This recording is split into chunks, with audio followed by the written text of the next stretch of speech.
आंदोलनाचा आणि माझा काही एक संबंध नाही आहे. पैशाचा विषय हा माझा 2024 पासून आहे, जो मी त्याला मागत आली आहे आणि तो देत नाही आहे.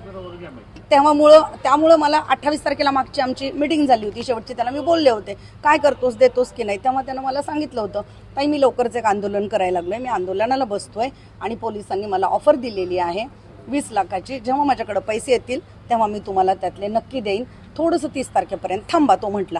पण 28ला ह्याला परवानगी दिली नव्हती, परमिशन मिळाली नव्हती, ह्याचा गोंधळ चालू होता.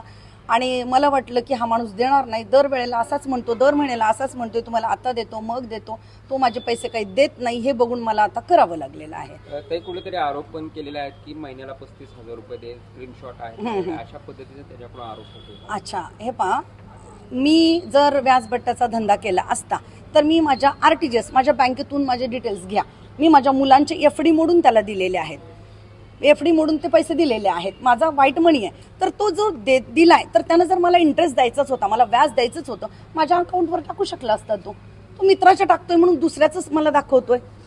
स्वतःचा मोबाईल वापरता येत नाहीये का त्याला? स्वतःचा मोबाईल न वापरण्याच्या पाठीमागं काय कारण आहे मला नाही माहिती. मी पैसे हे टेंडर घेण्यासाठी दिले होते, तो माझ्यासाठी सरकारी तो म्हटला होता डिपॉझिट भरण्यासाठी आणि त्याला पैसे दिले होते.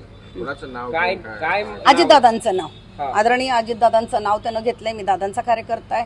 ताई माझे खूप चांगले दादांशी संबंध आहेत. दादा माझा लगेच फोन उचलतात आणि दादांनी सांगितले तुला मोठे मोठे टेंडर देतो. ताई तुम्ही एक माझी बहीण आहात मोठी, तुम्हाला पण मी एक टेंडर देतो, किंवा आपण आता चांगलंच हे करूया, फक्त थोडेसे पैसे खर्च करावे लागतात. मलाही असं वाटलं आणि मी हे टेंडर कधी घेतलेले नाहीत, त्यामुळे मला त्याचा काही अनुभव नाहीये.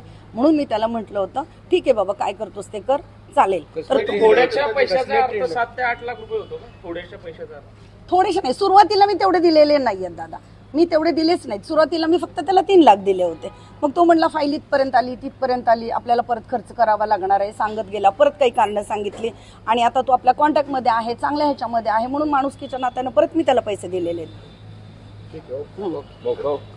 मला